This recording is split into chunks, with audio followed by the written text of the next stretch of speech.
chapitre 11, versets 30 à 31. 11, 30 à 31. C'est par la foi que les murailles de Jéricho sont tombées. Après que le peuple en avait fait le tour pendant 7 jours, c'est par la foi que Rahab, la prostituée, n'est pas morte avec les non-croyants, parce qu'elle avait accueilli les espions avec bienveillance. C'est par la foi les murailles sont tombées, par la foi Rahab a été justifiée, parce qu'elle est prostituée. Le juste vivra par la foi. Sans la foi, impossible de plaire à Dieu. Donc la foi d'abord. C'est quoi la foi? Définition, Hébreux chapitre 11, verset 1. Or, la foi, c'est la ferme assurance des choses qu'on espère, la démonstration de celles qu'on ne voit pas. Qui connaît ce verset? Waouh, super! Donc, c'est une belle définition de la foi. La foi, d'abord, c'est les choses qu'on espère, c'est-à-dire le futur. Et je disais que le royaume de Dieu est déjà là, mais il est à venir aussi. Nous avons les arts, le gage, c'est le Saint-Esprit en nous. Nous avons été scellés du Saint-Esprit. Et nous vivons le royaume dès ici-bas. Mais nous savons que le royaume vient aussi. Nous attendons notre roi qui vient et nous sommes des citoyens du ciel. Jésus le Sauveur, Philippiens 3, 20. Notre cité à nous, c'est dans les cieux. Et de là aussi, nous attendons Jésus, le Seigneur. Donc, notre foi, son objet, c'est le futur. La promesse, les promesses. La foi rend actuel le futur. Répète à ton voisin. La foi rend actuel le futur. Le futur du royaume à venir est déjà là, avec moi. Le royaume de Dieu est en toi, en moi, en nous. Le royaume s'approche de toi. Le royaume est là. Et le royaume est à venir. Et nous attendons impatiemment ce royaume à venir. Deuxièmement, les choses invisibles qu'on ne voit pas. Le futur, les choses invisibles. La foi rend visible l'invisible. Répète à ton voisin, la foi rend visible l'invisible. Nous marchons par la foi et non pas par la vue. Et les chrétiens, il faut qu'ils s'habituent maintenant. Il faut qu'ils aient deux réalités. Les réalités visibles, bien évidemment. On ne peut pas ignorer ça, les 5 sens, le toucher, la vue, l'odorat, etc. Et aussi les réalités invisibles, mais qui sont bien réelles. Vous vous rappelez de cette personne dans 2 Rois 6, 17. Élisée, il voyait les anges autour. Lui, il ne voyait rien. Et Élisée pria pour lui. Et Seigneur, ouvre-lui les yeux pour qu'il voie que nous sommes entourés d'anges. Est-ce que vous croyez qu'il y a des anges ici? Amen. Moi, je crois. C'est des réalités invisibles. Amen. Dieu est là, Jésus est ici. Amen. Merci Seigneur d'être présent parmi nous, en moi, et les anges sont là. Amen. Je n'ai pas peur. Amen. Alléluia. Le futur et l'invisible. Et ça, c'est les sources de problèmes des chrétiens. Vous n'avez pas remarqué? Les chrétiens s'inquiètent beaucoup du lendemain. Dans 3 mois, dans 6 mois. Ça ne vous est jamais arrivé? Moi, ça m'arrive. Je suis pas spécial, je suis comme tout le monde. On s'inquiète de l'avenir et on s'inquiète aussi de ce qu'on ne voit pas. Et je vais vous dire tout de suite quelque chose. Notre ADN, c'est le repos. C'est notre identité. Tu as été fait pour te reposer. Et j'en veux pour preuve. Genèse chapitre 1er, verset 31, 2 et 1. N'y allez pas que je vais vous citer le verset 1. 1,31. Dieu vit tout ce qu'il avait fait et voici, cela était très bon. Il a créé l'homme à ce moment précis. Et c'était le 6e jour. Il y a eu un soir et un matin, et ce fut le 6e jour. Et verset 2, 1 à 3. Ainsi furent achevés les cieux et la terre et toute leur armée. Dieu acheva au 7e jour son œuvre qu'il avait faite et il se reposa au 7e jour de toute son œuvre.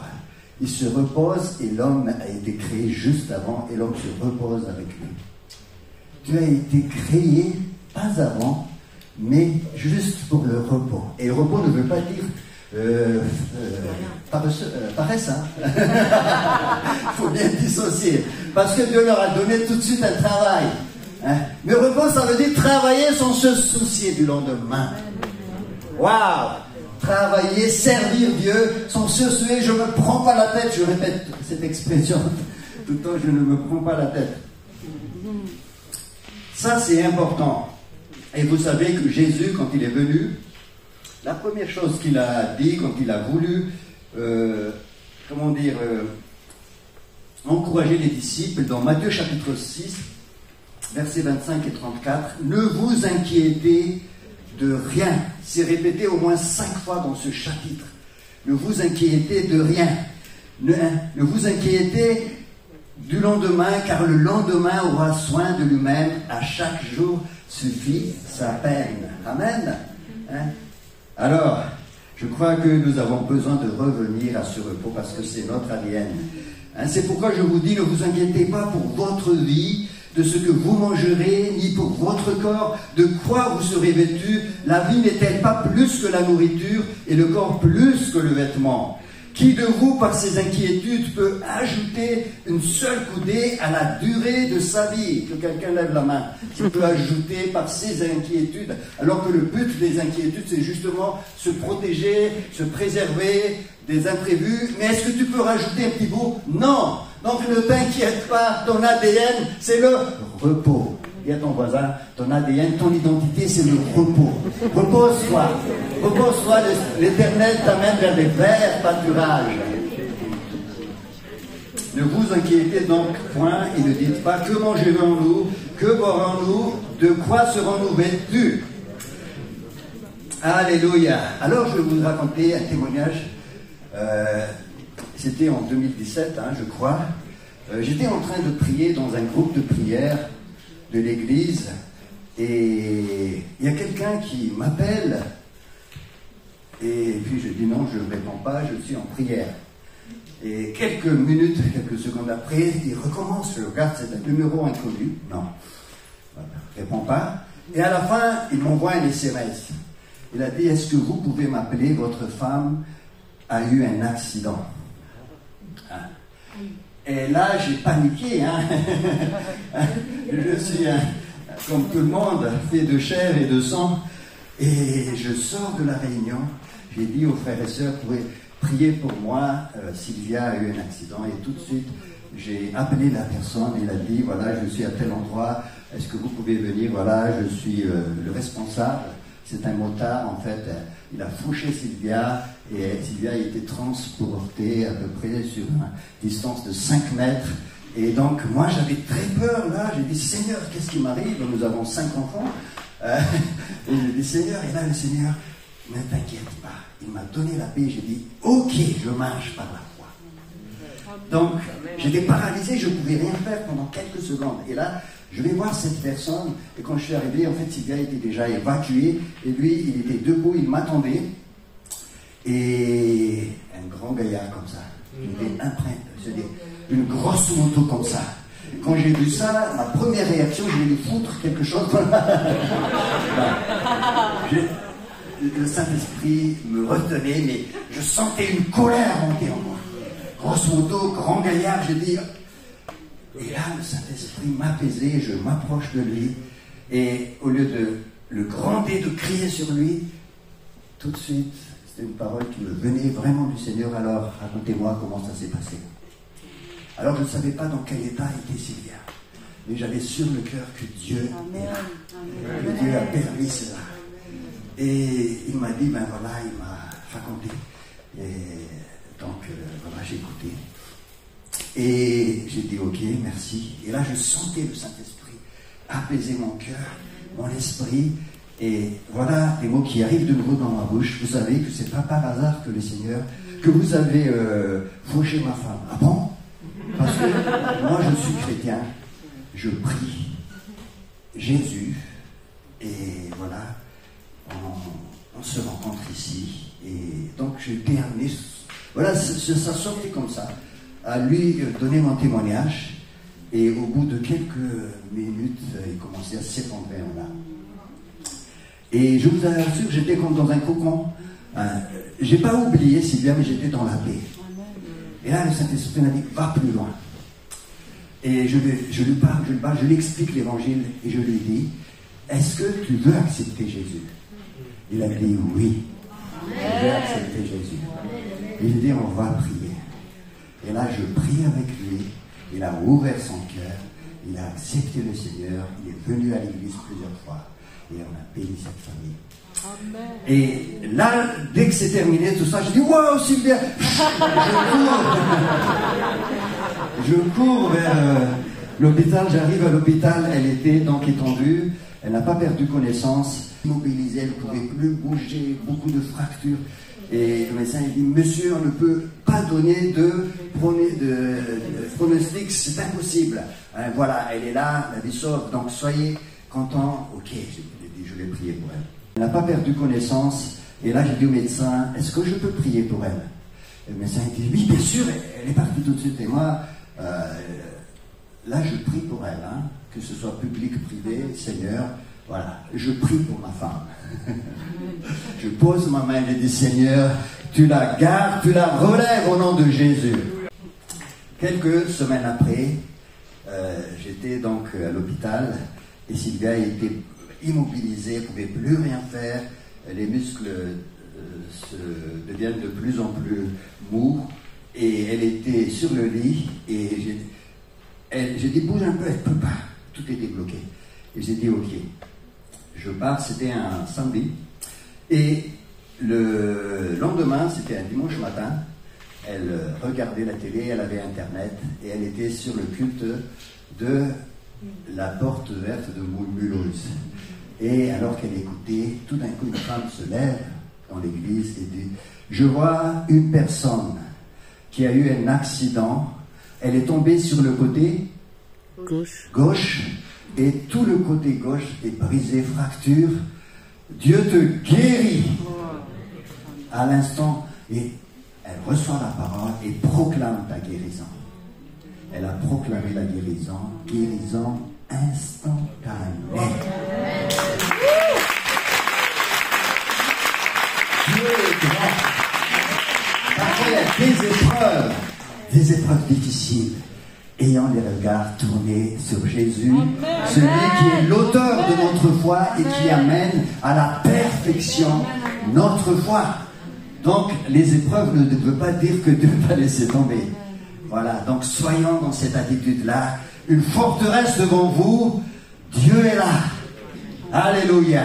Dieu fixe de nouveau un jour aujourd'hui en disant dans David, si longtemps après, comme il est dit, plus haut, aujourd'hui, si vous entendez sa voix, n'endurcissez pas vos cœurs. Hébreux chapitre 4, verset 7. Et au verset 8, écoutez bien, car si Josué leur eût donné le repos, il ne parlerait pas après cela d'un autre jour. Il y a donc un repos de sabbat réservé au peuple de Dieu. Hein, vous voyez donc, quand on parle de Josué, il parle de repos de sabbat, et au verset 10, car celui qui entre dans le repos de Dieu se repose de ses œuvres. Il fait allusion à Genèse, hein, qu'on a lu tout à l'heure. Comme Dieu s'est reposé des siennes, efforçons-nous donc d'entrer dans ce repos, afin que personne ne tombe en donnant le même exemple de désobéissance. Ton ADN, c'est le repos. Quoi qu'il arrive, repos. Combat terrible, mais repos. Amen. La foi. Tous les problèmes de chrétiens, je disais, c'est soit le futur, le lendemain, soit les réalités invisibles. Nous, on reste focalisés sur le visible, ce qui est charnel ou bien les réalités des cinq sens. Et on est toujours en train de voir ça, on ne voit pas ce que Dieu fait dans les réalités invisibles, mais qui sont réelles. La foi est la conviction, la démonstration des choses qu'on ne voit pas. Hein, ça, c'est la deuxième définition de la foi. Maintenant, cette foi, elle est appelée toujours à être en action. Parce que quand vous regardez le chapitre 11 de l'Épître aux Hébreux, vous allez voir donc la définition, verset 1. Et après, c'est par la foi que Noé a fait ceci. C'est par la foi que Abraham a fait cela. C'est par la foi que David a fait ceci. C'est par la foi que les amis de Daniel ont fait ceci. C'est par la foi. Il y a une action. Hein, justement, un seul verset pour la définition. Et après, c'est les actions, les actions, les actions. 20 au moins, une vingtaine d'actions là-dedans. Et encore plus quand vous lisez les derniers versets. C'est par la foi. C'est le leitmotiv du chapitre 11. C'est par la foi que les murailles de Jéricho sont tombées après que le peuple en avait fait le tour pendant 7 jours. C'est par la foi que Rahab, la prostituée, n'est pas morte avec les non-croyants parce qu'elle avait accueilli les espions avec bienveillance. Le juste vivra par la foi. Sans la foi, impossible de plaire à Dieu. Ça, je dis ça aux jeunes, aux moins jeunes et à ceux qui sont dans le Seigneur depuis des années. Marche par la foi. La foi, la foi, la foi. Sans la foi, impossible de vivre la vie chrétienne. Il y a des choses invisibles mais qui sont réelles. La croix de Jésus, ce que Jésus a fait à la croix, il a effacé nos péchés. Je suis justifié, c'est une position juridique. Il n'y a plus de condamnation pour ceux qui sont en Jésus. Plus de condamnation. Celui qui n'a point connu le péché, Dieu l'a fait devenir péché pour moi, afin que moi je devienne justice de Dieu. 2 Corinthiens 5, 21. Je suis justice de Dieu. Dis à ton voisin, tu es justice de Dieu. C'est par la foi. Tu vois tes péchés énormes comme ça, mais Dieu dit, si tu acceptes Jésus, tu as confessé tes péchés, tu t'es détourné, tu es justice. Tu es ma justice. Tu peux entrer dans la face de Dieu 3 fois saint. Parce que le sang de Jésus est suffisant. La croix est suffisante. Merci Seigneur pour la croix. Waouh! La prostituée est justifiée. La prostituée. Le schéma est très simple. La foi, des actions et la conséquence en plaît à Dieu. Tu veux plaire à Dieu? Sans la foi, il est impossible de plaire à Dieu. Est-ce que tu veux faire des kilomètres de prière? Tu peux le faire, c'est pas mauvais. Je ne suis pas en train de dire que c'est mauvais. Tu peux donner tes dîmes, tu peux même donner tout ce que tu veux. Mais sans la foi, tu ne peux pas plaire à Dieu. Retiens ça, sans la foi. Quand Jésus a fait la multiplication de pain, les disciples lui ont posé la question, qu'est-ce qu'il faut faire pour faire les œuvres de Dieu? Et il a dit, les œuvres de Dieu, c'est que vous devez croire en celui qui l'a envoyé. Les œuvres de Dieu, c'est que vous croyez en celui qui l'a envoyé. Voilà l'œuvre de Dieu, c'est tout. En fait, de la foi découlent toutes les œuvres. Mais s'il n'y a pas la foi derrière, tu ne peux pas plaire à Dieu. Tu es dans les œuvres. Jésus disait ceci, il a dit, quand l'Esprit viendra, il convaincra le monde de péché, de justice et de jugement. De péché, pourquoi? Parce qu'ils n'ont pas cru en moi. C'est ça le principal cause de péché et l'unique cause de péché, c'est l'incrédulité. Le diable est venu vers Ève, il a dit, est-ce que Dieu a réellement dit? Il a injecté le doute. Et tu veux plaire à Dieu, la foi est l'unique moyen pour plaire à Dieu. Sans la foi, il est impossible de plaire à Dieu. Waouh! Il faut que nous soyons renouvelés dans notre intelligence pour bien comprendre ça. Une révélation de la croix. Parce que l'homme veut toujours plaire à Dieu. C'est impossible. La femme ou l'homme.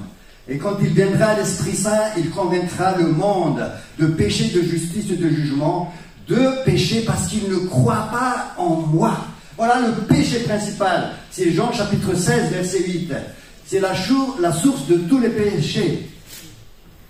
Ne pas croire en la parole de Dieu.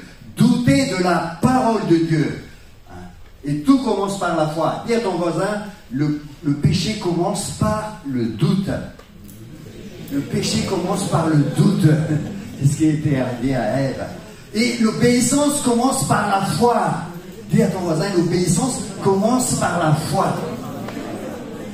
La foi suivie d'obéissance. C'est ce qui se passe. Je vous ai dit une vingtaine de versets dans Hébreux chapitre 11. C'est par la foi qu'ils ont fait ceci. C'est par la foi qu'ils ont fait cela. La foi est toujours suivie d'un pas de foi. Nous, on aime bien discuter sur les concepts, sur les idées, sur la doctrine. Mais vas-y, avance d'un pas maintenant.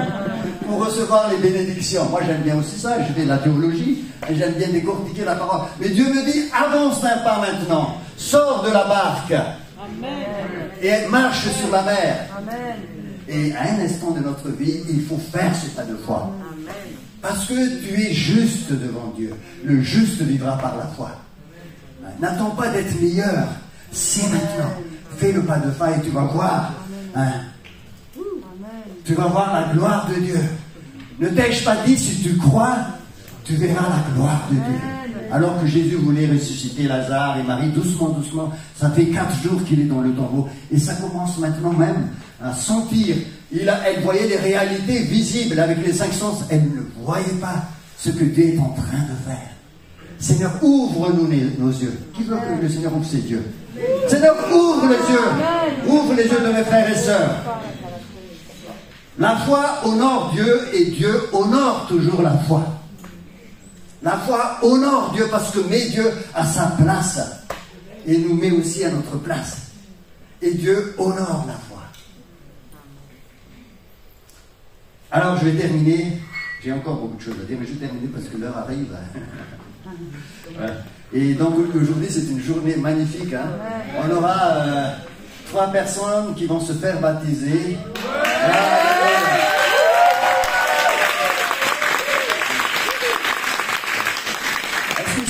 Est-ce qu'ils sont là, les 3 jeunes là, hein? Juste vous lever à votre place.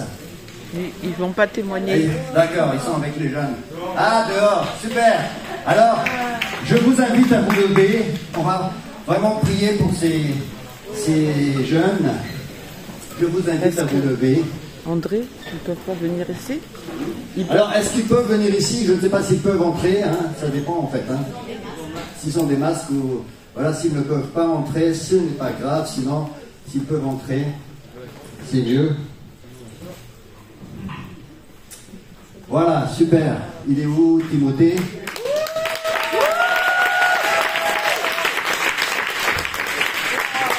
Alors, on va prier tous deux. Vous étendez vos mains. Les amis, bénissez Est-ce que vos Timothée, jeunes frères et sœurs. Et s'il y a encore d'autres jeunes qui veulent faire ce pas de foi, tu peux le faire encore. N'attends pas d'être meilleur, d'être juste, mais tu es justifié par l'œuvre accomplie à la croix. Le baptême, c'est le commencement de la vie chrétienne. Ce n'est pas la fin, ce n'est pas un certificat. Et Seigneur, nous voulons bénir nos jeunes maintenant dans ce site, Seigneur, et particulièrement les 2 qui sont là, et Timothée aussi, qui est quelque part. Nous voulons les bénir, Seigneur. Merci parce que tu les accompagnes, tu es présent ici, et c'est toi qui as suscité cette foi, qui va faire tomber des forteresses dans leur vie, qui vont les amener à marcher, à être sanctifiés de gloire en gloire avec toi. Toi qui as commencé cette bonne œuvre, tu l'amèneras jusqu'à son enseignement. Et merci Seigneur, parce que tu es en train de lever aussi des jeunes pour l'œuvre, pour le royaume